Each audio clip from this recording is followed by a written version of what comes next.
raconte sur Europe 1. Bonjour à tous. Il y a exactement 4 ans, Nelson Mandela nous quittait à l'âge de 95 ans. Et cet anniversaire m'a donné envie de vous raconter un épisode clé de sa vie. Le moment où, au début des années 60, il plonge dans la clandestinité, dans son propre pays, l'Afrique du Sud, pour mener le combat de l'égalité des droits entre blancs et noirs. Et c'est aussi à ce moment-là qu'il rompt avec une vieille tradition de son parti, l'ANC, la non-violence. Il choisit la lutte armée et il choisit les bombes. Et tout ça se termine en prison pour longtemps. Et tout à l'heure, pour débriefer cette histoire, je serai avec 2 fins connaisseurs de Mandela et de l'Afrique du Sud. D'abord, Jean-Guy Loineau, bonjour à vous. Bonjour. Vous êtes son biographe, vous l'avez traduit, vous allez continuer à le traduire puisque vous allez publier dans quelques mois ces lettres de prison en français. Vous l'avez rencontré à plusieurs reprises. De même que vous d'ailleurs, Georges Laurie, bonjour. Bonjour. Vous aussi, vous l'avez côtoyé. Vous avez été entre autres conseiller culturel de France à Pretoria, en Afrique du Sud. Et je lance un appel à tous ceux pour qui cet homme compte, qu'ils appellent le 39-21. On leur fera une place à l'antenne tout à l'heure. Voici donc ce morceau d'histoire. Je l'ai écrit avec Pierre Anquetin. Réalisation Céline Lebras. On de la raconte sur Europe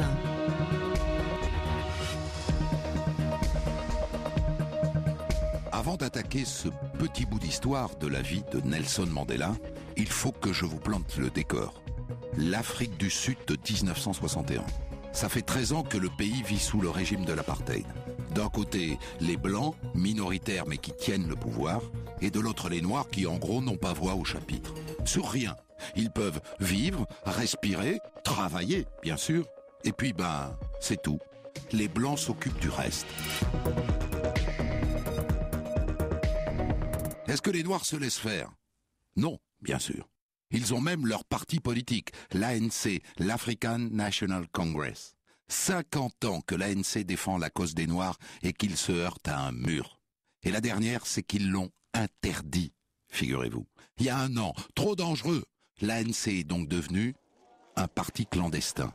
Et c'est pour ça que ce soir de mars 1961, notre héros, qui se rend à une réunion secrète de l'ANC, jette régulièrement des petits coups d'œil au-dessus de son épaule.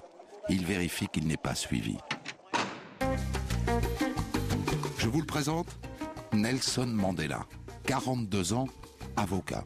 Beau gosse, grand, élégant, l'arrêt bien sur le côté gauche, toujours, et un petit collier de barbe. Et le voilà qui entre dans un appartement de la banlieue de Johannesburg où il retrouve d'autres dirigeants de l'ANC. Bonsoir Nelson. Bonsoir chef. Le chef, Robert Luthuli, 62 ans, un vieux lion. C'est lui le boss de l'ANC. Nous sommes au complet? Bien, je vous ai réunis pour organiser le parti pour les mois à venir. Je crois qu'il faut qu'on anticipe le verdict du 29. Le verdict. En ce moment, tous, ils n'ont que ça en tête. Si ça se trouve, dans moins d'1 semaine, ils seront tous en prison, tous ceux qui sont là. Le gouvernement vient de les juger avec des dizaines d'autres militants pour trahison. La caserne de Johannesburg convertie en tribunal attire une foule immense pour le procès en haute trahison. 152 Africains, Indiens, Métis et Européens sont accusés de vouloir renverser le gouvernement. Leur seul crime, c'est d'avoir signé il y a 6 ans, en 1955, une charte de la liberté. Ils ont eu l'audace de réclamer l'égalité des droits. Et c'est pour ça qu'on les a jugés. C'est ça, la trahison. Bon, on verra ce que décident les juges. Mais quel que soit le verdict, on ne peut pas continuer à se battre dans ces conditions. Depuis que l'ANC est interdit, le gouvernement peut nous jeter en prison à tout moment. Alors qu'est-ce que tu proposes? Certains d'entre nous vont partir à l'étranger pour rechercher des soutiens, et puis d'autres resteront pour agir à l'intérieur, mais clandestinement. Et toi, Nelson, si t'es acquitté le 29, tu restes ici, tu te caches et t'organises la lutte de l'intérieur, d'accord? C'est ce soir-là, ce soir de mars 1961, que la vie de Nelson Mandela bascule. Le soir du verdict, soit il dort en prison, soit il dort dans une planque. En tout cas, il ne dormira pas chez lui. Ça, c'est fini. Dans ses mémoires, Mandela parle de ses journées juste avant le verdict. Je n'avais pas d'autre choix que de devenir un hors-la-loi. Je mènerais une vie de hasard, séparée de ma famille. Alors je suis passé chercher mon fils et ma fille chez leur mère.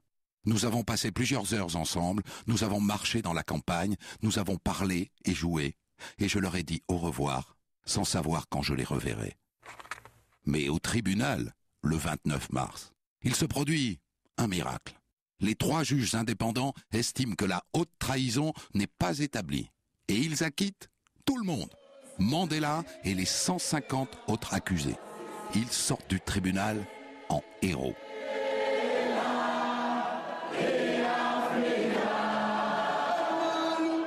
Mais néanmoins, le soir même, Mandela applique le plan tel qu'il était prévu avant le verdict. Il ne rentre pas chez lui. Il entre en clandestinité. La première nuit, il la passe à l'hôtel, mais il n'arrive pas à fermer l'œil. La peur de voir débarquer la police. Ensuite, il passe 2 mois chez un journaliste, un blanc, figurez-vous. Wolfie Kodesh. Un type avec de grosses lunettes. Le seul problème, c'est qu'il habite un tout petit studio au rez-de-chaussée à Berea, la banlieue blanche de Johannesburg. Mais je vais me faire repérer tout de suite dans ce quartier blanc. Nelson, personne ne te cherchera en zone blanche. Tu es plus en sécurité ici que dans ton township. Et si je veux courir le matin, moi j'ai besoin de courir. Ah ça, tu peux faire une croix dessus. Pas question de mettre le nez dehors. Le lendemain, Mandela se lève à 5 heures du matin et il court sur place, dans sa piole, pendant 1 heure. Et le reste du temps, il lit. Et qu'est-ce qu'il lit? Oh là là, de la littérature révolutionnaire. Fidel Castro, Che Guevara, Mao Tse-tung. Et ça lui chauffe bien le cerveau. Assez rapidement, il se met le concierge dans la poche. Il est noir. C'est risqué, mais tant pis. Il l'embauche comme coursier. Et puis il fait une bêtise de débutant. Nelson adore le lait caillé. Et comme tous les noirs, il a une technique toute simple. Il met une bouteille de lait au soleil, sur le bord de sa fenêtre. Sauf que dans un quartier blanc, du lait sur la fenêtre, ça fait jaser. Il est repéré. Il doit déménager d'Ardar. Il est comme ça, Nelson Mandela. Pas très prudent. À ce moment, il portait la barbe, et on le reconnaissait bien sur les affiches et les photos, cet homme avec sa barbe. Et quand il est entré en clandestinité, nous pensions que la première chose qu'il devait faire serait de se raser la barbe. Mais non, il a refusé. Le seul déguisement qu'il a accepté, c'était de porter une casquette et de porter une salopette, parce que parfois, il faisait le chauffeur. Ça, c'est sa nouvelle couverture. Chauffeur. Ça lui permet de circuler sans se faire repérer, de jour comme de nuit. Parce que la nuit, Mandela a toujours un planning très chargé. Il organise aux 4 coins de Johannesburg des réunions secrètes. Il prépare un gros coup. Nous allons lancer une grève dans 3 jours. Le 29, le 30 et le 31 mai. Dans tout le pays. Pour demander la légalisation de l'ANC. Mais il y en a un qui bavasse. Et juste avant la grève, le gouvernement envoie la police et l'armée dans tous les townships. Ces fourgons blindés des policiers armés sont descendus sur le township de Nyanga appuyés par des hélicoptères. 1500 noirs ont été arrêtés et interrogés, 162 ont été incarcérés. Alors quand il voit que ça tourne vinaigre, Mandela fait passer le message. Arrêtez la grève, arrêtez tout, c'est trop dangereux. Et ce qu'il fait, lui, juste après, c'est pas dangereux? Il donne une interview à la BBC, figurez-vous. La télé anglaise, bien peignée, toujours avec sa raie sur le côté gauche, et il brandit pour la première fois une menace. Beaucoup de gens pensent qu'il est inutile et vain de continuer à prôner la paix et la non-violence face à un gouvernement qui ne sait répondre qu'en attaquant sauvagement un peuple désarmé et sans défense. Je pense qu'il est temps de se demander si les méthodes utilisées jusqu'à présent sont adéquates.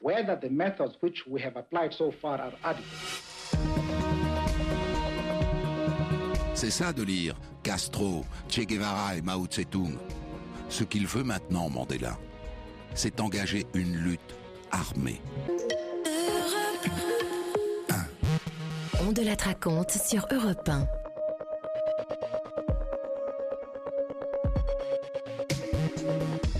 Il y a 4 ans aujourd'hui, Nelson Mandela nous quittait à l'âge de 95 ans. Et ça m'a donné envie de vous raconter un épisode de sa vie. Et quel épisode? Les années 1961 et 1962. Quand Mandela entre en clandestinité à la demande de son parti, l'ANC, interdit depuis un an par le pouvoir sud-africain. Je vous ai raconté comment les premières semaines, Mandela se planque dans un quartier blanc, hébergé par un journaliste blanc. Je vous ai raconté cette grève qu'il tente d'organiser en mai 1961 et qui est un échec.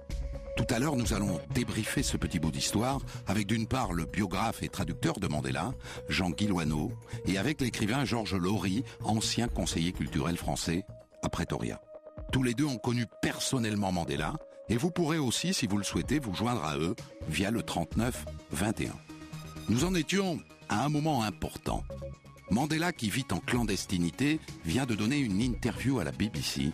Il s'interroge sur l'efficacité de la non-violence, qui est la règle de l'ANC, et semble sur le point de s'engager dans une lutte armée.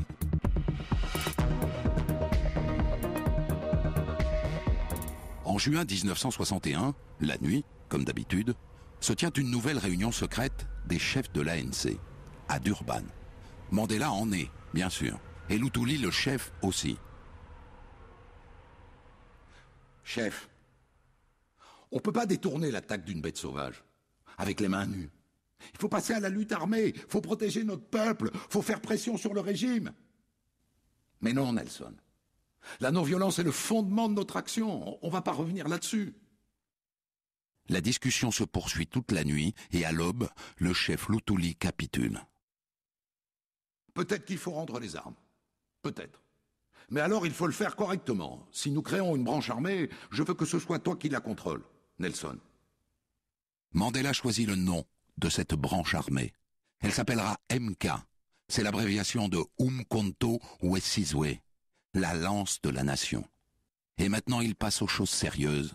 Il veut fabriquer des bombes. Monsieur Mandela est très méticuleux dans tout ce qu'il entreprend. Donc, il a voulu faire des essais. Il a fabriqué une bombe avec des camarades. Et ils sont allés la tester non loin de Johannesburg. Une de ses recommandations essentielles était, quand on pose une bombe, il ne doit y avoir aucun blessé. Le premier essai a lieu dans une briqueterie, à quelques kilomètres de Johannesburg.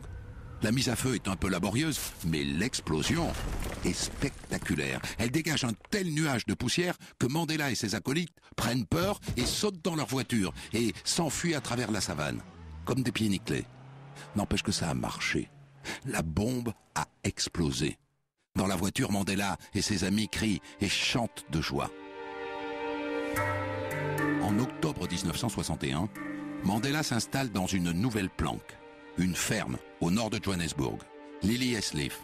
Mandela se fait appeler David, il se fait passer pour le gardien de la ferme. Le week-end, sa femme Winnie et leurs 2 petites filles viennent le voir en faisant 1000 détours.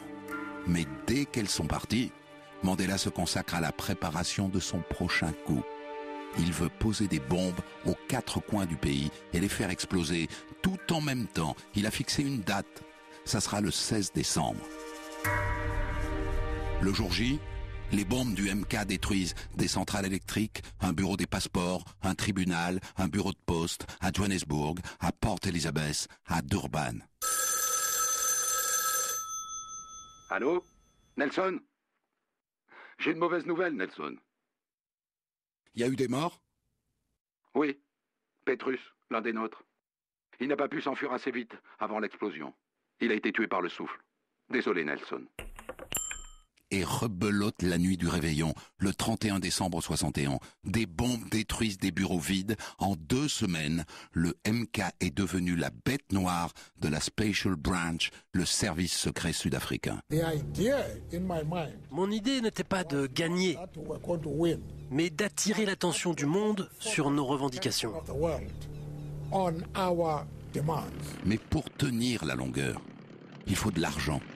Alors en février 62, Mandela s'envole dans un petit coucou pour aller chercher du soutien dans toute l'Afrique. Ah, ce voyage, Nelson Mandela s'en souviendra toute sa vie. Première étape, Mbeya, au Tanganyika, aujourd'hui la Tanzanie. Pour Mandela, c'est un choc. Quand il arrive en ville, aux terrasses des cafés, il y a des blancs et des noirs, côte à côte. Il s'assoit. Un café, s'il vous plaît. Entendu, monsieur, j'arrive. Le serveur blanc vient de l'appeler monsieur. Pour la première fois de ma vie, j'étais un homme libre. J'ai senti que le fardeau de l'oppression quittait mes épaules. Et ensuite, il embarque pour l'Éthiopie, et c'est une autre expérience qu'il raconte dans ses mémoires. En montant dans l'avion, j'ai vu que le pilote était noir, et sur le moment, j'ai dû réprimer ma panique. Comment un noir pouvait-il piloter un avion ? J'étais tombé dans l'état d'esprit de l'apartheid en imaginant le pilotage réservé aux Blancs. Son voyage dure 5 mois. Ghana, Guinée, Sénégal, Égypte, Tunisie, Maroc. Parfois, il est reçu par des chefs d'État, parfois par des responsables politiques. En Algérie notamment, il rencontre le docteur Mustapha, l'un des chefs du FLN, le Front de libération algérien. Vous venez de vaincre l'armée française. Aidez-nous à nous battre contre l'apartheid. Quels moyens est-ce que vous pouvez nous apporter? Vous savez, la meilleure arme, Nelson, c'est l'opinion publique internationale. Elle vaut parfois beaucoup plus qu'une escadrille d'avions de chasse. Et avant de rentrer au pays, Mandela repasse par Addis Abeba, en Éthiopie. L'armée éthiopienne lui a concocté un entraînement militaire. L'avocat doit apprendre à être un soldat. Et il y a du boulot. Il apprend à tirer au pistolet et au fusil automatique. Il apprend aussi à fabriquer de petites bombes et des mines. Nous avons expliqué que les cibles étaient militaires. Une partie de mon entraînement était ce qu'ils appelaient la démolition. J'étais un expert en dynamitage. Mais maintenant, son périple africain est terminé. Après 6 mois d'absence, Mandela rentre clandestinement au pays en août 1962. Et il commence par aller voir le chef Lutuli pour tout lui raconter. Et ensuite, il prend la route de Johannesburg pour rentrer dans sa ferme et retrouver sa planque.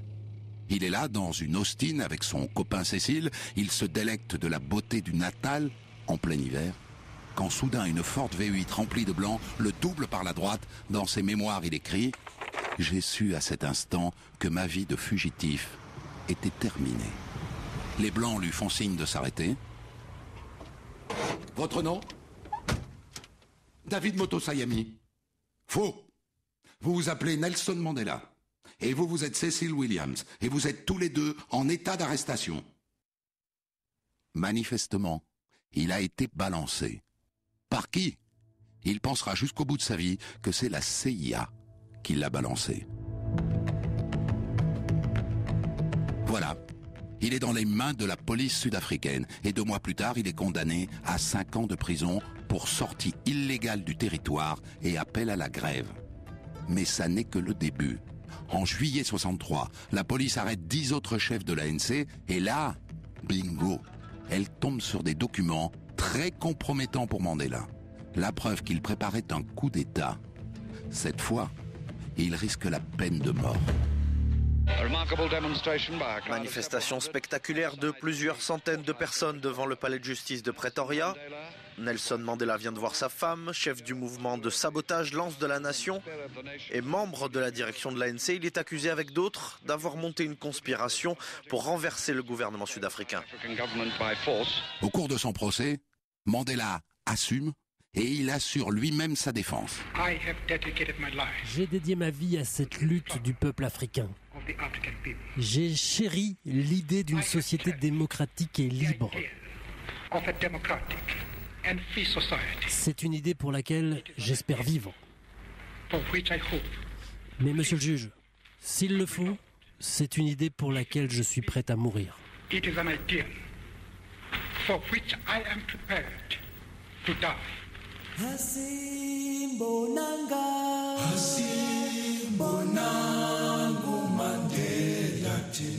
Le juin 1964, Nelson Mandela et 5 dirigeants de l'ANC sont condamnés à la prison à perpétuité.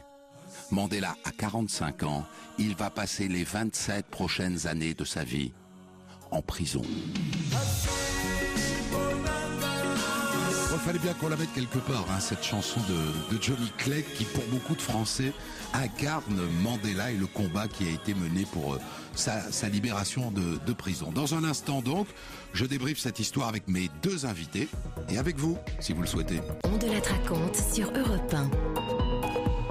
Alors je le dis pour tous ceux qui viennent d'arriver maintenant, je viens de raconter un épisode clé de la vie de Nelson Mandela, du moment où il plonge dans la clandestinité en mars 1961 jusqu'à son arrestation en août 1962, donc un petit peu moins d'un an et demi.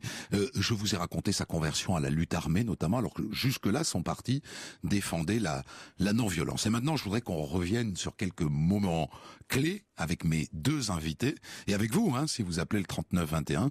Jean-Guy Loineau, vous êtes l'auteur d'une biographie de Mandela et vous avez traduit ses écrits en français et vous l'avez rencontré à plusieurs reprises. Et vous, Georges Lory, vous connaissez bien l'Afrique du Sud, vous avez été conseiller culturel en l'ambassade de France à Pretoria et vous aussi, vous l'avez côtoyé. On pourrait commencer par un point, je suis sûr, et pardonnez-moi si la question est un peu naïve, mais je suis sûr que les gens ont entendu ça et ont été surpris. Mandela était avocat. Donc, sous l'apartheid, on pouvait donc être noir et tout de même avocat. C'est pour ne pas caricaturer ce qu'était le régime de l'apartheid. Georges Lory. Il y avait des universités séparées, c'était le principe de l'apartheid. Donc il y avait une université pour les Noirs, une autre pour les Métis, une troisième pour les Indiens. Et Mandela a pu suivre des études dans cette université pour Noirs, dont il est parti, dont il a été exclu en fait, et il a pu terminer à Johannesburg ses études de droit, en effet. Et c'est bien intéressant parce que ça a permis malgré tout une classe dirigeante noire d'émerger. Et lorsque l'apartheid tombera, ils seront prêts.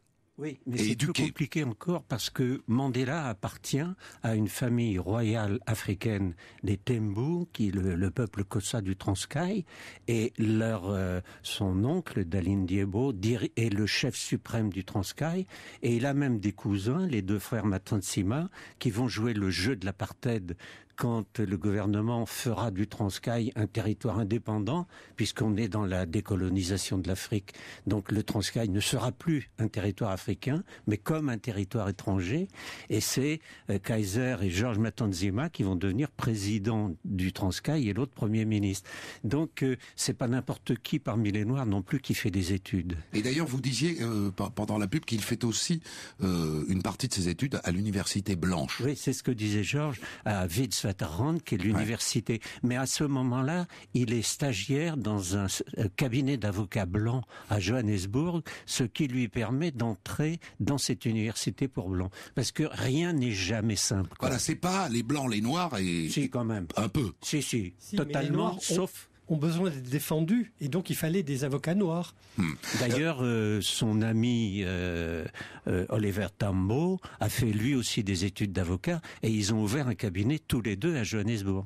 Alors deuxième point qui a plus comme ça accroché l'oreille en se disant tiens, il y a un tribunal qui l'acquitte le 29 mars 61 des faits de trahison. Donc c'est un tribunal indépendant, c'est-à-dire que l'Afrique du Sud, bien que fonctionnant sous le système de l'apartheid, est malgré tout un état de droit. C'est compliqué à comprendre ça, mais Georges Lory. L'apartheid est un système juridique extrêmement pointilleux et avec des lois de ségrégation extrêmement précises, mais du coup, les juges qui, certains étaient en place bien avant l'apartheid, appliquent la loi, mais quand il n'y a pas de preuve irréfutable qu'il y a haute trahison dans le cas de Mandela, ils sont obligés.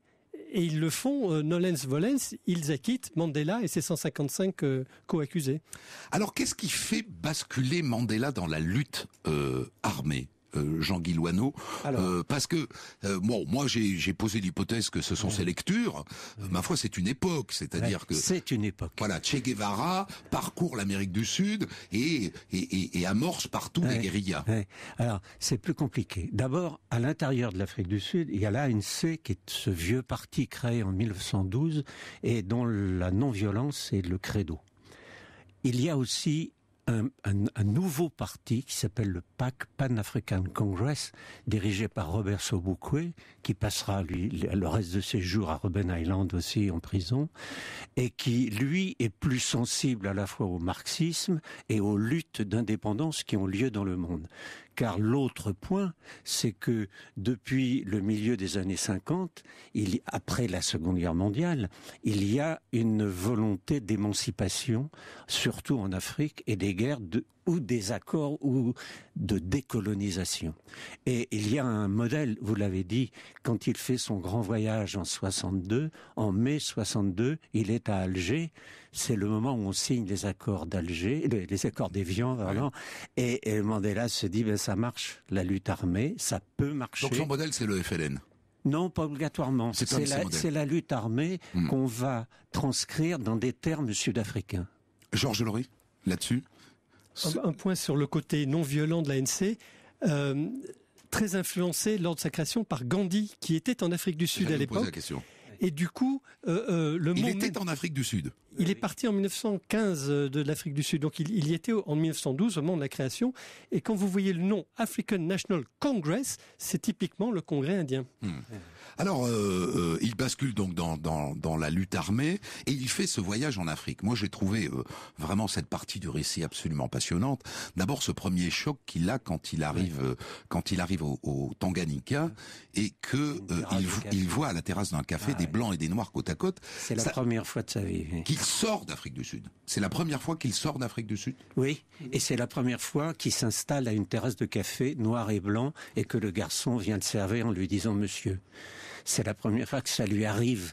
C'est-à-dire que il le dit d'ailleurs, il a tellement intégré la philosophie de l'apartheid qu'il trouve tout d'un coup surprenant qu'on l'appelle monsieur alors qu'il y a des blancs qui sont assis à côté de lui. C'est un très beau passage de ses mémoires. Ouais, moi je trouve, Georges Laurie, que c'est un moment qui est touchant parce que ça veut dire que l'apartheid est arrivé à pénétrer les esprits, même les plus rétifs, et le sien l'était totalement. Je me souviens de ce recteur d'université métis me disant « Mais à force de dire qu'on est moins intelligent, il y a des moments où on se prend à douter. » C'est terrible de se dire comment cette politique pouvait influencer les victimes.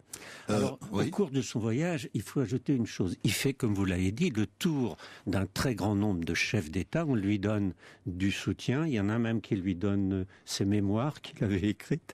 Il y en a qui lui donnent de l'argent. Mais surtout, il essaie de lutter contre l'influence du PAC, qui est un parti considéré par les Africains et un peu dans le monde, le tiers-monde, je dirais, comme on disait à l'époque, comme un parti moderne, et il veut redonner une autre image de l'ANC pour être le véritable interlocuteur. Donc il y a une lutte d'influence entre ces deux mouvements. Et il y a aussi le Parti communiste en Afrique du Sud, qui est très important, et qui est toujours dans un état de consultation, de coopération ou de refus avec l'ANC. Précisément, sur le Parti communiste. Le Parti communiste est interdit dès 1950, donc dans la clandestinité. Il y a une alliance entre le Parti communiste et l'ANC, et très utile à partir de 1960, quand l'ANC est interdit, parce que les communistes, eux, ont l'expérience de la vie clandestine. Et l'ANC s'appuiera sur eux, et c'est pas un hasard si Joe Slovo est le chef de la lutte armée, parce que c'est le secrétaire général du parti. C'est bien intéressant de parler avec vous deux. On poursuit cette conversation juste derrière la pub. On de la raconte sur Europe 1. Donc je le dis pour tous ceux qui arrivent et qui débarquent maintenant, j'ai raconté tout à l'heure un épisode clé de la vie de Nelson Mandela. Ça fait 4 ans que Nelson Mandela nous a quittés. Du moment où il plonge dans la clandestinité, donc mars 1961, jusqu'au moment où il est arrêté, août 1962. Et je vous ai raconté notamment sa conversion à la lutte armée, alors que jusque-là, son parti, vous l'avez bien expliqué, inspiré par le Mahatma Gandhi, qui a vécu en Afrique du Sud, avait fait le choix de la non-violence. Qu'est-ce qu'il entend d'ailleurs, Jean Guillouanneau, vous êtes l'un des biographes de Mandela et vous avez traduit la plupart de ses écrits, vous n'en avez pas terminé car vous publierez bientôt ses lettres de prison. Quelle est sa conception de la lutte armée ? Alors, il définit 4 stades. Premier stade, sabotage. On ne tue personne, on détruit des usines, des pylônes électriques. Très souvent, c'est pas grand-chose d'ailleurs. C'est 4 stades dans le temps. Dans le temps. L'un devant entraîner l'autre parce que ça va entraîner des réactions des autorités, bien sûr. Premier stade, c'est le sabotage. Le deuxième stade, c'est la guérilla. Cette fois, on attaque des hommes, mais c'est les gens du pouvoir. C'est des soldats, c'est des policiers. C'est la guérilla. Troisième stade, c'est le terrorisme. On pose des bombes dans des endroits où il y a du monde et ça explose, on tue des gens, etc. pour créer le chaos. Et le dernier stade, c'est la révolution. Alors, inutile de dire qu'en ce qui concerne Mandela, ça n'a pas dépassé le sabotage. Et quant à l'ANC, force militaire, ça a guère dépassé la guérilla. Ils n'ont jamais été une véritable force armée révolutionnaire. Moi, j'ai employé l'expression de pied nickelé. Georges Laury, vous avez été conseiller culturel de France en Afrique du Sud. Vous y retournez régulièrement. D'ailleurs, une fois par an, m'avez-vous dit, comme une sorte d'hygiène de vie. Bon, voilà, c'était des pieds nickelés, disons la vérité, comparé à Che Guevara. Oui, toute révérence gardée envers Nelson Mandela comme guerriero, c'est pas grand-chose. Quand on voit ce que son voisin Robert Mugabe a fait au Zimbabwe, il avait libéré 60% du territoire du Zimbabwe. C'était un vrai chef de guerre. Arme à la main. Mandela, 0, pas 1 mètre carré. Donc de ce point de vue-là, il y a une différence complète. Et ça explique d'ailleurs que l'Afrique du Sud se sentait toujours un petit peu timide vis-à-vis de Mugabe. Et je suis content d'ailleurs du départ de Mugabe du Zimbabwe. Mais c'est vrai que lui était un véritable chef de guerre, ce qu'on ne peut pas dire de Mandela. Il n'a pas eu le temps non plus. Hein. Voilà, c'est ce que j'allais vous dire. Il a tout de même eu une carrière révolutionnaire extrêmement brève.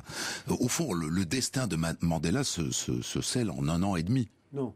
Il commence avec, ils rentrent dans l'ANC quand ils sont jeunes, c'est en 43-44, et ils s'aperçoivent que ce parti créé en 1912 est un parti de vieux chefs caciques, respectueux, etc.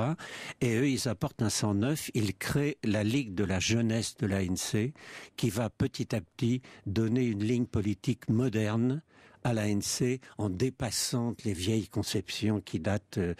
Vous savez, l'ANC avait envoyé une délégation à Versailles lors des négociations après la guerre de 14 pour demander qu'on prenne en compte le sort des Noirs. On les a pas reçus, on les a renvoyés chez eux. Ouais. Et avec Mandela et toute son équipe, avec Walter Sisulu, avec Oliver Tambo, avec des gens comme ça, les choses vont changer. C'est des gens qui ont une vision du monde, une vision de l'Afrique qui se libère et qui savent qu'il faut faire... Et d'ailleurs, dans le discours qui était cité tout à l'heure, son dernier discours devant le tribunal, il dit « C'est un idéal pour lequel j'ai consacré ma vie ». Et il voulait écrire et pour lequel je suis prêt à mourir. Et son avocat lui a dit attends, ils vont vous pendre, leur donne pas l'autorisation. Et il a ajouté et si c'est nécessaire, je suis prêt à mourir. C'est-à-dire qu'ils sont allés très loin dans l'engagement. Et au passage, je vous signale ce document que vous avez entendu, qui est la plaidoirie de Mandela qui se défend lui-même face au tribunal, et qui est un document qui a été restauré récemment. Je crois que c'est l'Institut national de l'audiovisuel français qui a réalisé cette restauration de documents qui, je sais plus comment ça s'appelait. En fait, c'était pas des formats courants. Et il a fallu aller chercher le son très très loin dans ces documents pour le restaurer. Le son est assez extraordinaire quand même. 1962. Qui a balancé Mandela? Donc je l'ai dit, lui il pense que c'est la CIA, mais il faut m'expliquer pourquoi, parce que je comprends pas quel est l'intérêt de la CIA de balancer Mandela. Écoutez, si on regarde un peu dans l'avenir, c'est-à-dire la libération de l'Afrique du Sud à partir de 90, quand Mandela sort de prison, et les négociations qui ont lieu avant, qu'est-ce qui se passe dans les années 80? Il y a la chute de l'Union soviétique et il y a la fin de la guerre froide. Jusque-là, et envers et contre tout, pour les États-Unis, la Pologne, c'est le camp de la dictature, le Chili et l'Afrique du Sud, c'est le camp de la liberté. Et il a suffi que la guerre froide cesse, surtout pour l'Afrique du Sud, qui a une position géostratégique assez extraordinaire. Et 2-3 minerais. Et 2-3 minerais par ailleurs. Et quelques minerais et des mines d'or. Les plus grosses mines d'or du monde avec la Sibérie. Parce qu'il faut toujours, c'est pas être marxiste que d'aller chercher l'intérêt économique. Dans et les Américains, dans les années 80, les Américains ont dit aux autorités sud-africaines, trouvez un interlocuteur et commencez les négociations. Et si on sort Mandela de toutes les prisons, à la fois de Robben Island puis de Pollsmoor, pour le mettre à Victor Verster, qui est à 50 km au nord du Cap, c'est pour le mettre non pas dans une cellule de prison, mais dans la maison du directeur de la prison, qui est dans l'enceinte de la prison.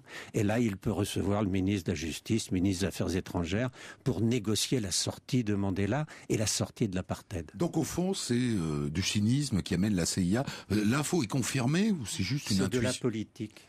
C'est de la politique. Mais on connaît très bien le nom du conseiller américain pour les affaires africaines du président américain, et c'est lui qui a été l'intermédiaire et qui est allé voir, comment il s'appelait, Botha, pour lui dire qu'il fallait commencer une autre époque. Georges Laurie. Au passage, je voudrais signaler que l'endroit où Mandela a été arrêté a été ouvert récemment au public, et il y a une incroyable anamorphose, donc des piliers en rang, et d'un certain point de vue apparaît le profil de Mandela.